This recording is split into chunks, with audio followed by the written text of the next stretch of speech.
Use a warm, empathetic tone. Emma sat at her small wooden kitchen table, staring at the bright computer screen that hurt her tired eyes. Another email had just arrived, and she already knew what it would say before opening it. The words were always the same. Thank you for your interest, but we have decided to move forward with another candidate. She closed the laptop slowly and rubbed her forehead with both hands. The single mother from Manchester had been looking for work for 7 months now. Each morning, she woke up hoping this would be the day someone would finally say yes. Each evening, she went to bed disappointed and worried about the future. Her small savings account now showed only £12, barely enough to buy groceries for the rest of the week. Lucy, her 8-year-old daughter, looked up from her coloring book at the kitchen table. The little girl had been drawing pictures of flowers and butterflies, using her old crayons that were worn down to tiny stubs. "Mummy, are we going to be okay?" she asked in her sweet, innocent voice. Emma's heart ached hearing the worry in her daughter's voice. Children should not have to think about money or wonder if their family would be safe. Emma forced her best smile, the one she had been practicing for months whenever Lucy asked difficult questions. "Of course, sweetheart. Mommy will find work very soon. You don't need to worry about anything." But inside her chest, Emma felt like a heavy stone was sitting on her heart.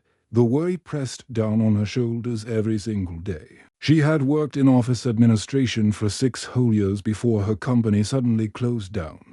The boss had gathered everyone in the main conference room one Friday afternoon and told them the brew Sinus was ending. Just like that, Emma's steady job and regular paycheck disappeared. At first, she thought finding new work would be easy.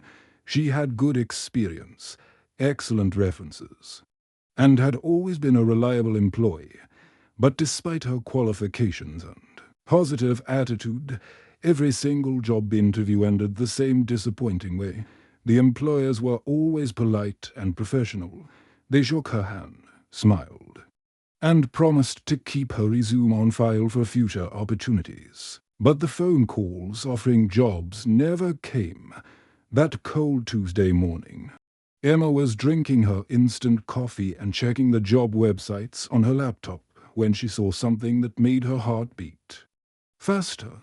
There was an advertisement for a receptionist position at Whitfield and Partners, a well-known law firm located in the busy city center. Emma had walked past their impressive building many times and had always admired the modern glass windows and elegant entrance.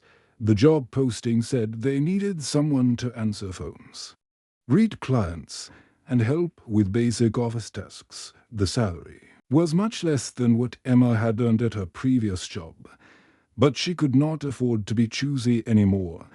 Any job was better than no job, and she needed money immediately to pay rent and buy food for Lucy. Emma spent the rest of the morning preparing for what she hoped would be her most important interview. She carefully ironed her best white blouse, the one she always wore to special occasions. She practiced her answers to common interview questions while looking at herself in the bathroom mirror. Her reflection looked tired and stressed, but she tried to appear confident and enthusiastic. Before leaving the house, Emma stood quietly in her small bedroom and whispered a prayer. She asked for strength, courage, and most importantly, for this opportunity to work out. Lucy needed stability, and Emma was determined to provide it for her daughter no matter what it took. The law firm's building was even more impressive up close than it had looked from the street. Emma walked through the heavy glass doors into a pristine lobby with expensive leather chairs and beautiful artwork hanging on the walls. Everything looked clean, professional, and successful. She told the security guard her name and was directed to wait in a comfortable seating area. When a secretary called Emma Johnson in a clear, professional voice, Emma stood up slowly and smoothed down her blouse one final time. She walked into the interview room with her back straight and her head held high. determined to make this opportunity work no matter what it required. Mr. James Whitfield was a stern-looking man in his 50s wearing an expensive dark suit. He had grey hair and cold blue eyes that barely looked top from Emma's printed resume. The interview was surprisingly short and simple. He asked her basic questions about her previous work experience and availability to start. Immediately after, just 5 minutes of conversation, Mr. Whitfield set down her resume and looked directly at her for the first time. "Can you start Monday morning at 8 o'clock?" he asked in a businesslike tone. Emma's heart jumped with joy and relief. After 7 long months of rejection and disappointment, someone was finally offering her a job. "Yes, sir. Absolutely. I can definitely start Monday," she replied, trying to keep her voice calm and professional even though she wanted to shout with happiness. As Emma walked out of the impressive building and into the busy street, she felt hope returning to her, just for the first time in many months. The heavy worry that had been pressing on her shoulders every day felt just a little bit lighter. She had finally found work. Tomorrow evening, she could look Lucy in the eyes and honestly tell her daughter that everything was going to be all right. Use a warm, empathetic tone. Emma's first 3 weeks at Whitfield and Partners passed quietly and smoothly. She arrived at the office every morning at exactly 8 o'clock. Wearing her best clothes and carrying a small lunch she had packed at home. The job duties were familiar and comfortable for someone with her office experience. She answered the constantly ringing telephone with a cheerful voice, scheduled appointments in the large appointment book, and organized the client files with the same careful attention she brought to everything in her life. The other employees at the law firm were polite enough when they spoke to her, but they kept their distance. They said good morning when they arrived and goodbye when they left. But no one invited her to join them for lunch or asked about her personal life. Emma often felt like they treated her more like a piece of office furniture than a real person, with thoughts and feelings. She was simply there to do her job and nothing more. Emma's Woodman desk was positioned near the main hallway that connected all the important offices. This location was convenient for greeting clients when they arrived, but it also meant she could hear many conversations that happened throughout the busy day. At first, she tried very hard not to listen to private discussions. She focused her attention on her typing, filing, and organizing, pretending she could not hear the voices coming from behind closed doors, but certain words and phrases kept catching her attention. No matter how hard she tried to ignore them, the conversations seemed strange and troubling in ways that made her feel uncomfortable. One afternoon, while she was typing a letter for another lawyer, she clearly heard Mr. Whitfield talking to his business partner, Mr. Robert Crawford, in the office next to her desk. "Make sure you bill them for 12 full hours on that simple contract," Mr. Whitfield said in a low voice. "The old man won't know the difference between 2 hours and 12 hours. He trusts us completely." Emma stopped typing and frowned deeply. She remembered that contract very well because she had typed it herself just 2 days earlier. The legal work had been straightforward and simple, taking the lawyer only about 2 hours to complete from start to finish. But now they were planning to charge the client for 12 hours of work that had never actually happened. As the days and weeks continued to pass, Emma began noticing a very troubling pattern in the way the law firm operated. The lawyers seemed to deliberately target older clients and families who clearly struggled with money and did not understand legal procedures. These vulnerable people trusted the lawyers completely and rarely questioned the bills they received, even when the amounts seemed unreasonably high. Emma watched with growing concern as these situations played out in front of her desk every single day. One morning, she observed Mrs. Margaret Bell, a frail elderly widow with grey hair and worn clothes, sitting in the waiting area with legal papers in her shaking hands. The old woman was clearly confused and frightened as she tried to read documents, filled with complicated legal language she could not understand. When Mrs. Bell approached Emma's desk, tears were rolling down her weathered cheeks. Her voice was barely a whisper when she spoke. "My dear husband left me our little house when he passed away last year," she said sadly. "It was supposed to be a simple matter. But now these lawyers are telling me I owe them £8,000 for legal fees. I just don't understand how the bill got so terribly high. That's more money than I have in the world." Emma felt her stomach twist into tight knots as she listened to Mrs. Bell's heartbreaking story. She had personally seen Mrs. Bell's legal file several times while organizing paperwork. The work involved in settling the woman's husband's estate should have cost no more than £1,500 at the most. But when Anne looked at the billing records, she discovered that the lawyers had added many hours of imaginary consultations and completely unnecessary research that had never actually taken place. The lawyers were stealing money from a grieving widow who could barely afford to pay for her daily groceries and monthly rent. Mrs. Bell would probably lose the home where she had lived happily with her beloved husband for many years, all because of dishonest legal bills that were completely false. That evening, after finishing her workday, Emma took the bus home to her small flat where Lucy was waiting for her. She helped her daughter with homework, prepared a simple dinner, and then tucked Lucy into her warm bed with a good night kiss and a bedtime story. But after Lucy fell asleep, Emma sat alone at her kitchen table in the quiet darkness, thinking deeply about everything she had witnessed at work. She could not stop thinking about Mrs. Bell's tears and the genuine fear she had seen in the old woman's tired eyes. Emma had been so grateful and relieved to finally find steady employment after months of searching and worrying about money. But now she had to face a difficult and uncomfortable question that kept her awake late into the night. Emma had finally found work and could provide for Lucy again. But what kind of workplace had she actually entered? What kind of people was she working for?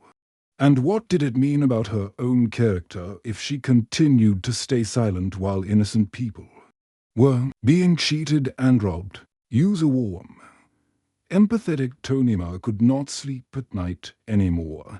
Every evening, she would lie in her small bed staring at the dark ceiling, thinking about all the people she had seen during her workday. The faces of clients like Mrs. Bell filled her mind. Ordinary people who had walked into the law firm looking for help and protection, only to be robbed by the very people they trusted most.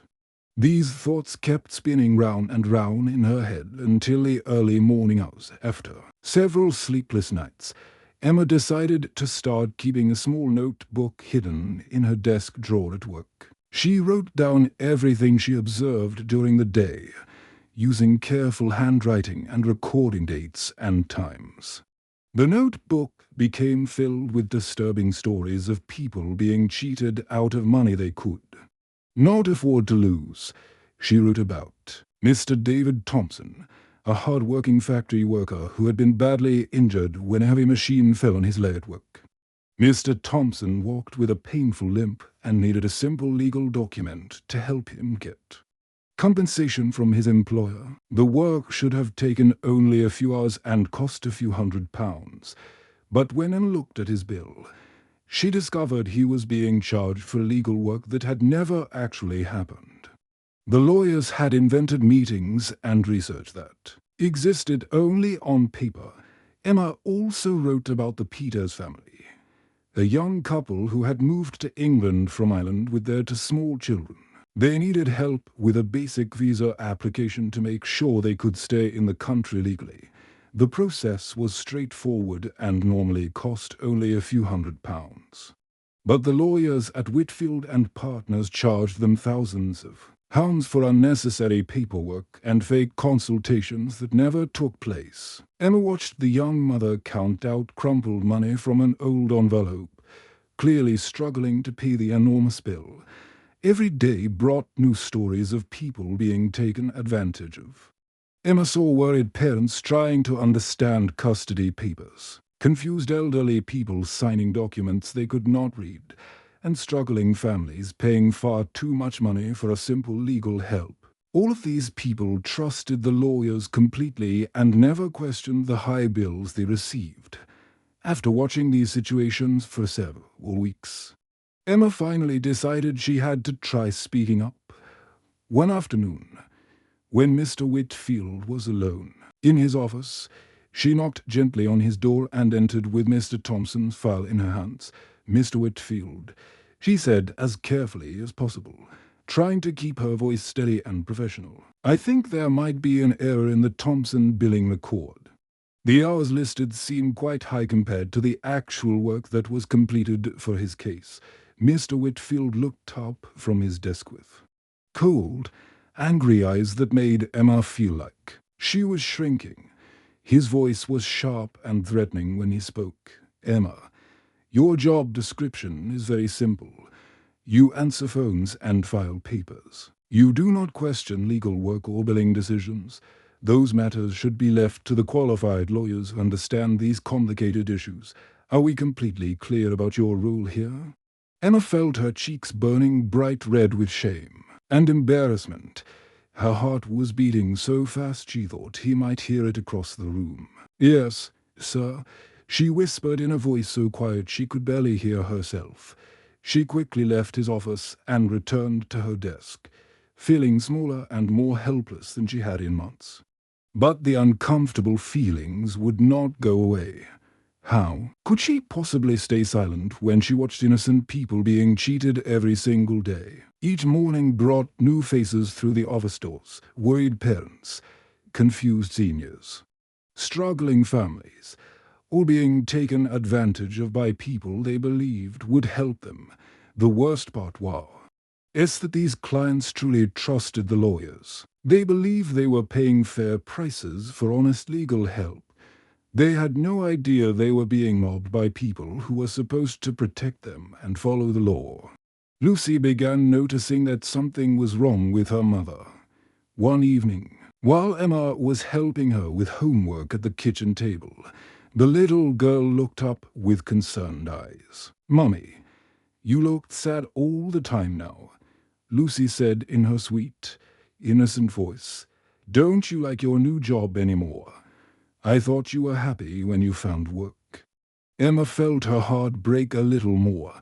She pulled her daughter close and hugged her tightly, breathing in the familiar smell of her shampoo. "Sometimes grown-ups have very difficult decisions to make, sweetheart. But I promise you that everything will be okay in the end." But Emma was not sure if that promise was true. She knew she needed this job desperately to survive and take care of Lucy. Without her weekly paycheck, they might lose their small flat and have nowhere to live. The rent was due every month, and Lucy needed food, clothes, and school supplies. But watching innocent people get cheated and robbed every day made Emma feel physically sick inside. Her stomach, she felt trapped between two impossible choices, her family's basic survival and a conscience that told her what was right and wrong. That night, after Lucy was safely asleep, Emma knelt beside her bed in the quiet darkness. She found herself praying for guidance and wisdom, asking for the strength and courage to know what was the right thing to do. Use a warm, empathetic to Nelly moment that completely changed everything in Emma's life came on a cold, rainy Tuesday morning in late autumn. Dark grey clouds filled the sky, and raindrops were hitting the large glass windows of the law firm's lobby. Emma was organizing client files at her desk when she looked up to see an elderly man slowly making his way through the heavy glass doors. Harold Wilson was 83 years old. A frail widow who walked very carefully with the help of an old wooden walking stick. His grey hair was damp from the rain, and his worn brown coat looked like it had seen many years of use. Emma had been watching him visit the law firm for a whole month now. always looking more tired and worried each time he came. Wilson had been trying to settle his late wife's estate after she passed away 6 months earlier. Emma had secretly looked at his file many times and knew that what should have been a simple, straightforward process had been deliberately stretched into a complicated nightmare of unnecessary procedures and extremely high bills. The lawyers kept finding new reasons to charge him more money and require additional paperwork. Emma watched through the open doorway as Mr. Wilson sat down across from Mr. Crawford in the conference room. The old man's hands were shaking slightly as he tried to understand the legal documents spread across the polished table. "I'm very sorry, Mr. Wilson," she heard Mr. Crawford say in a voice that sounded polite but cold. "But according to our records, you still owe our firm exactly for £1,000 for the legal work we have completed on your wife's estate. Since you have been unable to pay this amount, we will need you to sign over the deed to your house as collateral to guarantee payment." Emma felt her heart break into pieces as she watched what happened next. The old man's weathered hands began shaking even more violently as he stared at the papers in front of him. She could see tears forming in his tired eyes as he realized what the lawyers were asking him to do. Mr. Wilson was being forced to risk losing his house, the same small house where he had lived happily. Why, with his beloved wife Mary for 50 wonderful years, it was the house where they had raised their children, celebrated birthdays and holidays, and shared thousands of precious memories together. Now it was the only thing he had left to remember her by, and the lawyers wanted to take it away from him.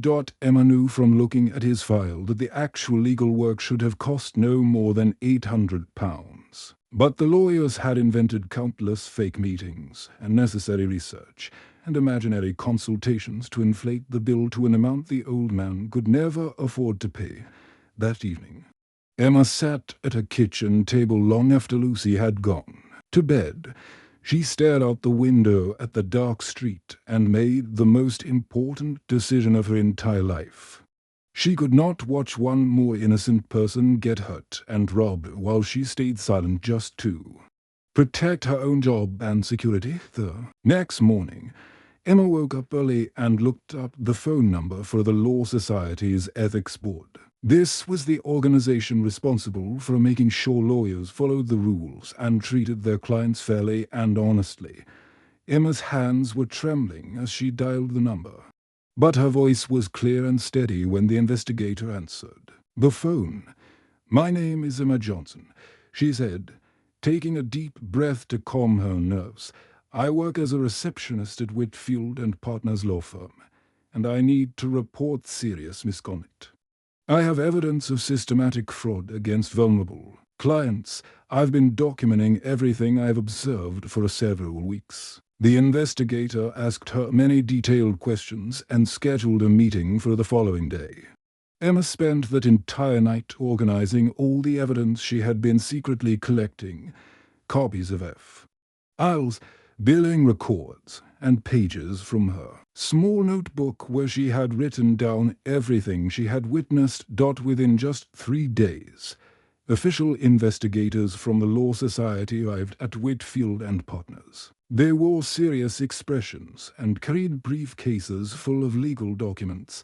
Emma provided them with all of her evidence and answered their questions honestly and completely, even though she knew it would probably cost her the job she desperately needed. When Mr. Whitfield discovered what Emma had done, his face turned bright red with anger and his eyes filled with rage. He stormed over to her desk where she was quietly packing a few personal belongings into a small box. "You're fired immediately," he said in a voice full of hatred and fury. "And if you think you can destroy this law firm and our reputation, you are completely mistaken. We have connections throughout this entire city, and we will make absolutely sure you never find work anywhere in Manchester again." Emma continued packing her desk slowly and calmly. Her hands were perfectly steady, even though her heart was racing with fear and anxiety. She picked up her coffee mug, her small plant, and the framed photo of Lucy that sat beside her computer dot as she walked out of the impressive glass building for the last time. Carrying her box of belongings, Emma felt genuinely afraid about her future and how she would support Lucy. But at the same time, she felt strangely free and proud of herself for finally doing what she knew was right. Use a warm, empathetic to Nellie weeks immediately following Emma's dismissal from Whitfield and Partners were without question the most difficult and frightening period of her entire life. With no steady income coming in, unpaid bills began piling up on her small kitchen table like unwelcome visitors. The electricity bill, the rent notice, and the grocery receipts all seemed to mock her decision to speak up against the dishonest lawyers. Emma found herself struggling to explain to Lucy why their dinner consisted of simple beans on toast for the fourth night in a row. The little girl never complained. But Emma could see the questions in her daughter's innocent eyes. Lucy had grown accustomed to having regular meals and small treats. But now they were counting every penny just to survive until the end of the month. Despite the financial hardship and constant worry about their future, Emma had discovered something inside herself that felt more valuable than any weekly paycheck. She had found her courage and her voice. For the first time in her adult life, she had stood up for what was right, even when it cost her everything she thought she needed. The Law Society investigation moved forward with surprising speed and efficiency. Emma's carefully documented evidence was so thorough and damning that it painted a clear picture of systematic fraud and abuse. The investigators found that her detailed notes, copied files, and billing records provided undeniable proof of the lawyer's criminal behavior within just 1 month of Emma's initial report. Both Mr. James Whitfield and Mr. Robert Crawford were arrested by police officers at their expensive offices. The local Manchester newspapers picked up the story immediately, and Emma found herself featured in headlines across the city. The reporters called her the brave receptionist who brought down the crooked lawyers and praised her courage in standing up to powerful people who had been stealing from vulnerable clients. But far more important to Emma than any newspaper attention was the fact that the victims finally received the justice they deserved. Mrs. Margaret Bell, the elderly widow who had been crying at Emma's desk, got her money back and was able to keep the small house that held so many precious memories of her late husband. The legal fees were reduced to the proper amount, and she received compensation for the emotional distress the lawyers had caused her daughter, Harold Wilson. The 83-year-old widow who had nearly lost his home was also able to stay in the house where he had lived happily with his beloved wife Mary for 50 years. The deed remained safely in his name, and he no longer had to worry about being forced out of the place that meant everything to him, the Peters family.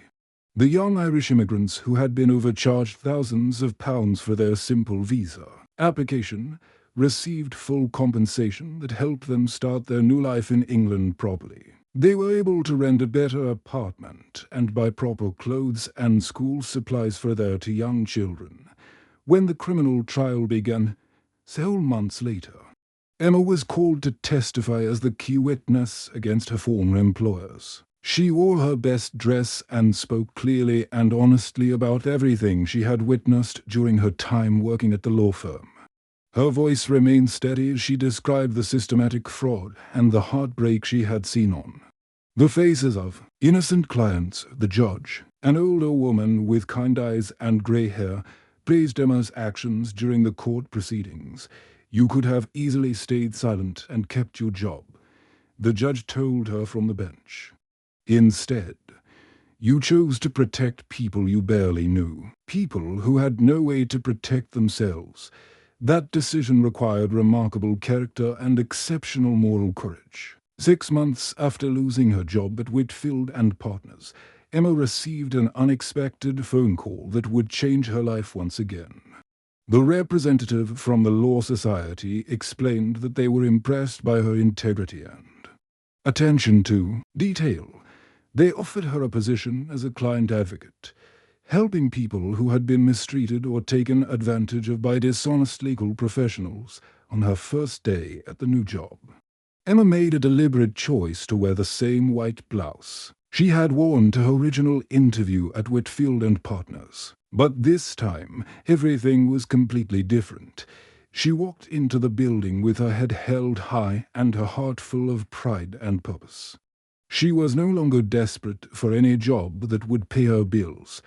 Now she had found meaningful work that would help protect other people from experiencing what Mrs. Bell, Mr. Wilson, and the Peters family had endured that evening. Emma and Lucy celebrated this new beginning with a small chocolate cake from the local bakery. It was a modest celebration, but it felt like the most important party they had ever had. "I'm so proud of you, Mummy," Lucy said, giving her mother the tightest hug her small arms could manage. "You helped all those people who needed someone to care about them." Emma smiled and held her daughter close, feeling grateful for everything that had happened. She had learned that sometimes the right path is not the easy one, but it is always worth taking no matter what sacrifices are required. Emma had walked into Whitfield and Partners desperately searching for work. But she had left with something far more valuable, the knowledge that one person's courage can make a real difference in the W. World. The end.